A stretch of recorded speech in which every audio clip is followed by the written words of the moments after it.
요한복음 11장의 말씀은 성경의 유명인사 중 하나인 나사로라고 하는 매우 불쌍한 인생입니다.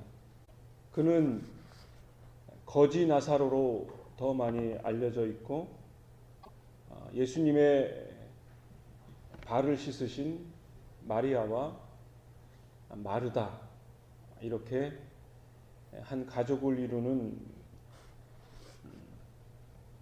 사람들과 같이 살았던 것으로 보아서 경제적으로도 매우 어려웠고 여러모로 힘든 삶을 살았던 인물로 이해할 수 있습니다. 여태까지 그의 인생이 굉장히 비참했음에도 불구하고 나사로가 어느 날 그만 병이 들었습니다. 가족 중에 한 사람이 병이 들면 그 집안의 모든 사람들이 근심이 되고 고통이 됩니다. 예를 들어서 부모님이 아프시다 그러면 처음에는 가장이 돌보겠죠. 한 달 돌보고 6개월 돌보고 1년 돌보면 쉽지 않습니다. 그러면 또 둘째가 돌보고 셋째가 돌보고 여기 나이 드신 분이 많으신 것 같은데 죄송스러운 얘기인데 좀 치매가 있거나 심하면 집에서 돌보기가 힘듭니다. 그렇죠? 한 사람이 아프면 그 가족의 모든 사람들이 고통을 당합니다. 근데 이 나사로가 병이 들었다고 했습니다. 근데 더 놀라운 것은 이 병이 죽을 병이 아니라 하나님의 영광을 위한 병이라는 거죠. 사람이 병이 들면 고통스럽거든요. 힘들거든요. 나도 힘들고 가족도 힘들고 모든 사람들이 힘들거든요. 병원에서 돈 들어가는 그것도 아주 거의 물 쓰듯이 쓰게 됩니다. 돈에 대한 개념이 없어질 정도로 당장 급하니까 의사가 이거 하라 그러면 이거 해야 되고 저거 하라 그러면 저거 해야 되고 그래서 통계에 의하면 일평생 동안 병원비를 이렇게 환산을 해보면 노년에 임종 때 쓰는 그 비용이 한 70%가 된다는 거죠. 그러니까 적지 않은 돈이 들어가는데 그런 것들이 여러 가지 어려움이 될 수 있죠. 병이 들면 현실적으로 다 어렵고 힘겨운 삶을 살아가는데 성경에서는 이 병이 죽을 병이 아니라 하나님의 영광을 위한 병이라. 더 나아가서 하나님의 아들로 인하여 영광을 얻게 될 나사로의 병이다. 이렇게 말씀하고 있습니다. 그저께 어저께 요한복음 10장을 읽으면서 예수님이 말씀하시는 것을 유대인들이 들었다 그랬습니까? 안 들었다 그랬습니까? 믿지 않았다고 했습니다. 그래서 예수님이 기적을 베푸셔서 하나님의 크신 일을 드러내므로 그들이 예수님의 말씀을 하나님으로부터 오신 분인 것을 증거하게 하였다는 말씀이 주된 내용이었습니다. 오늘 본문에 있는 나사로의 사건도 이것과 맥을 같이 합니다. 아니 성경의 모든 내용이 이 맥을 같이 합니다. 나사로의 병이 하나님의 영광을 드러낸 것이고 하나님의 아들이 그리스도이시며 하나님의 참된 메시아이신 것을 드러내고 그로 말미암아 하나님의 영광을 드러내는 것이 예수님이 이 땅에 오신 가장 중요한 이유 중에 하나라고 하는 것입니다. 이런 것을 볼 때 우리는 이런 것을 깨닫게 됩니다. 성경에서 말씀하시는 내용과 우리가 갖는 관점 차가 있다는 거죠. 입장 차가 있는 거죠. 내가 병이 들었습니다. 그럼 어떤 생각이 드냐면 하나님 이 병을 고쳐주세요 하는 현실적인 문제에 더 많은 관심을 갖게 됩니다. 내가 지금 죽겠거든요. 그러니까 이 병을 고쳐주시든지 아니면 나를 데려가시든지 그렇게 기도를 한다 이거죠. 근데 성경은 그렇게 말씀하시는 것이 아니라 이 병을 통해서 하나님이 영광을 받으신다. 그리스도의 위대함을 다시 깨닫게 되게 하시는 것이 성경의 관심이라는 거죠. 이런 면으로 봤을 때 우리 믿는 사람들뿐만 아니라 세상에 있는 사람들도 서운함을 갖죠. 그래? 그 하나님, 그 예수님, 그 좋으신 분인데 왜 나의 삶의 현실은 이렇게 어려운가? 고통인가? 그리고 나에게는 왜 죽음이 늘 엄습해 오는가? 내가 왜 죽게 되는가에 대한 어떤 오해, 분노, 내가 영원히 살고 싶은 그러한 인간의 욕망이 더 많이 우리의 삶 속에서 드러나고 그것은 결국은 우리가 성경에 나타난 하나님의 깊은 뜻을 이해하지 못한 것이다. 이렇게 이해할 수 있겠죠. 성경을 유심히 읽어보면 재미난 일, 사실 재밌지는 않은데 이해할 수 없는 내용이 담겨져 있습니다. 나사로가 병이 들었다고 하는데 예수님은 엉뚱하게 말씀하시기를 그래? 나사로가 병이 들었어? 그래, 유다로 가자 이렇게 말씀하신단 말이죠. 우리들은 병이 들면 어떻게 해요? 병문안을 가죠. 병문안을 안 가면 아이고 안 됐구나 기도라도 하잖아요. 예수님은 나사로가 병이 들었는데 거기에 관심을 두지 않고 다른 곳으로 떠나시는 거죠.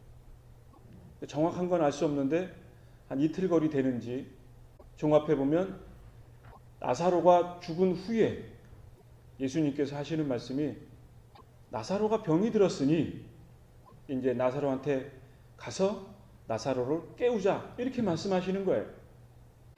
그래 여행을 하고 예수님과 예수님의 제자들이 나사로한테 왔더니 어떤 일이 벌어졌냐면 죽은 지 사흘이나 됐어요. 그리고 무덤 속에 있었고 장사 지낸 바가 된 거죠. 나사로가 예수님이 처음 들을 때는 병이 들었는데 예수님이 볼일을 보시고 돌아온 그 후에는 나사로가 병든 게 아니고 죽었다가 무덤 속에 안치가 되는 거예요. 더 이해할 수 없는 것은 나사로가 죽은 그 이후에 마리아와 마르다가 울었습니다. 유대인들도 울었습니다. 그러자 예수님께서 뭐라고 말씀하시냐면 그 우는 모습, 죽은 나사로의 모습을 보고 통분히 여기셨다 그랬습니다. 원통하고 분하실 정도의 슬픔을 느끼셨어요. 거지 나사로의 별 볼 일 없는 어떻게 보면 가장 불쌍한 인생 그 나사로를 보면서 예수님이 통분히 여기셨다고 했습니다. 아니 병들었을 때 고치시지 않은 것은 무엇이고 예수님이 나사로가 죽은 다음에 통분히 여기시는 그 슬픔의 모습을 우리는 이해하기가 어렵죠. 또 하나 이해할 수 없는 것은 마리아와 마르다가 예수님께 이렇게 말씀합니다. 슬픔에 가득 찬 그 모습 가운데 예수님이 병들었던 내 오라버니 나사로와 함께 계셨다면 내 오라버니가 죽지 않았을 텐데. 그러자 예수님께서 뭐라 그러시냐면 내가 나사로를 살리실 것이다. 이렇게 말씀하신단 말이에요. 그러니까 마르다가 또 뭐라 그러냐면 예수님 마지막 부활 때에 우리 오라버니, 불쌍한 오라버니 나사로가 살 줄로 믿습니다.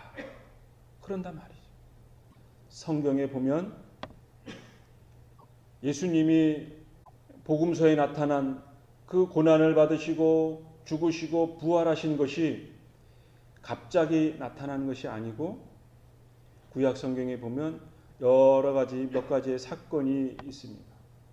부활과 관련된 첫 번째의 말씀이 무엇이냐면 아브라함이 이삭을 바칠 때에 아브라함이 한 말이 있습니다.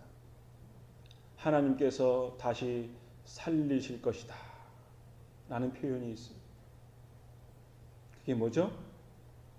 내가 칼을 들어 사랑하는 아들 이삭을 제단에 제물로 바친 그 이후에 하나님이 다시 살리실 것이다 라는 아브라함의 믿음이 있었습니다. 우리가 잘 아는 것처럼 이삭을 잡기 직전에 하나님이 나의 칼을 거두실 것이다. 여호와 이레 제물을 준비할 것이다. 아브라함이 그것을 안 것이 아닙니다. 내가 내 아들 이삭을 죽이고 하나님이 다시 살리실 것이다 라고 하는 아브라함의 믿음이 있었죠. 두 번째는 뭐죠? 여러분이 잘 아시는 요나의 사건이죠. 요나가 큰 물고기 뱃속에 들어가서 4일 동안 있다가 다시 나왔습니다. 이것에 대해서 예수님께서는 뭐라 그러죠? 요나보다 더 큰 이가 여기 있음이 그랬습니다. 요나가 큰 물고기 뱃속에서 있었던 것처럼 나도 무덤 속에 있다가 다시 살아나리라. 부활하리라. 이 말씀을 하신 거죠. 그러면서 마태복음 16장에는 뭐라 그랬냐면 요나보다 더 큰 이가 여기 있으며 솔로몬보다 더 큰 이가 여기 있는데 그분이 예수님이시다.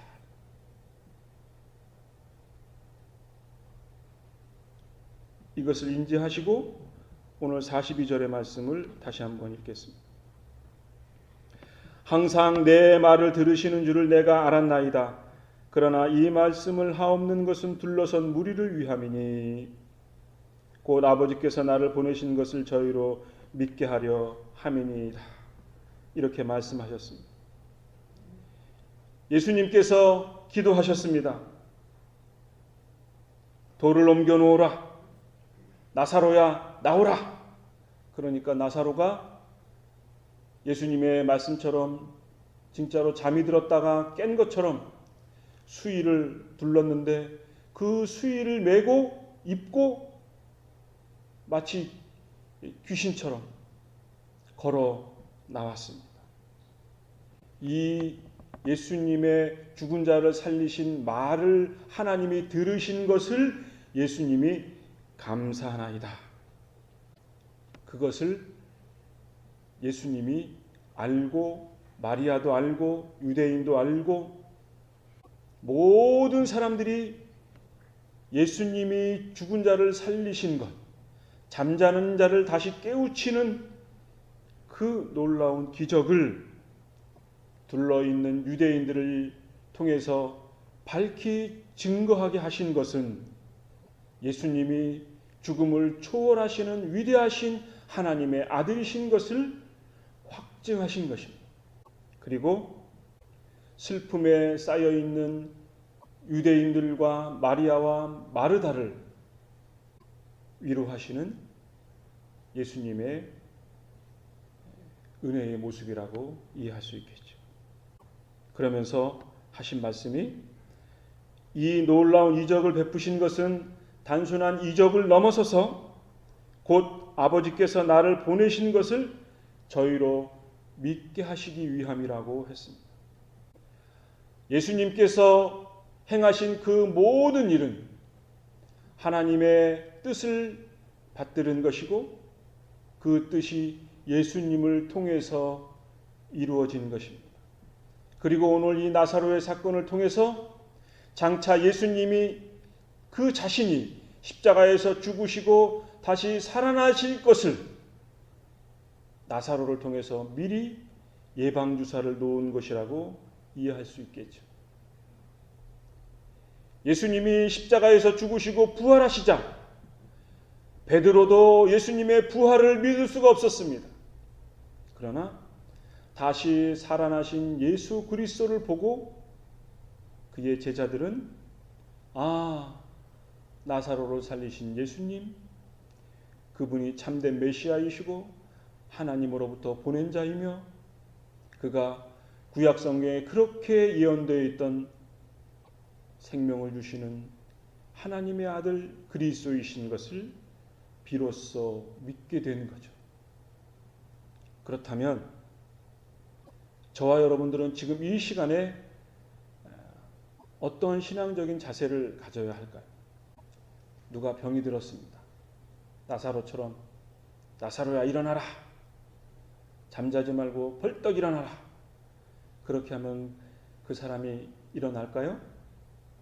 어제 말씀드린 것처럼 그러한 생각들이 우리에게 원함은 있으나 그것은 우리의 생각이 너무 앞선 것입니다. 우리는 성경에 기록되어진 예수님의 말씀하신 것과 역사하신 것들을 통해서 우리는 하나님의 진리를 다시 한번 깨닫고 되새김질하는 거죠. 인간의 문제는 궁극적으로 죽는 문제입니다. 어떤 나이 많으신 분의 소원이 내가 죽는 거래요. 내가 죽는 것이 소원이라는 사람도 있습니다. 저도 죽고 여러분도 죽을 것입니다. 세월을 이기는 그러한 인생은 없습니다. 그런데 그 죽음이 나사로처럼 잠자는 것이고 죽었다가 다시 사는 것이 성경의 진리이고 그것을 위해서 예수님이 이 땅에 오신 것이고 그것을 위해서 예수님이 십자가에서 고난을 당하신 것이고 그것 때문에 예수님이 부활하신 것이고 그리고 장차 오실 그 그리스도께서 이루실 완전한 생명, 하나님이 이루실 완전한 생명, 그리스도와 함께 하나님과 함께 동행하는 영원한 생명이 저와 여러분들에게 성경을 통해서 약속하시고 그리스도를 통해서 확증하신 바가 성경에 기록되어져 있음을 믿고 우리의 삶을 오늘 하루도 복되게 살아가시기를 주님의 이름으로 부탁합니다. 다 같이 기도하겠습니다.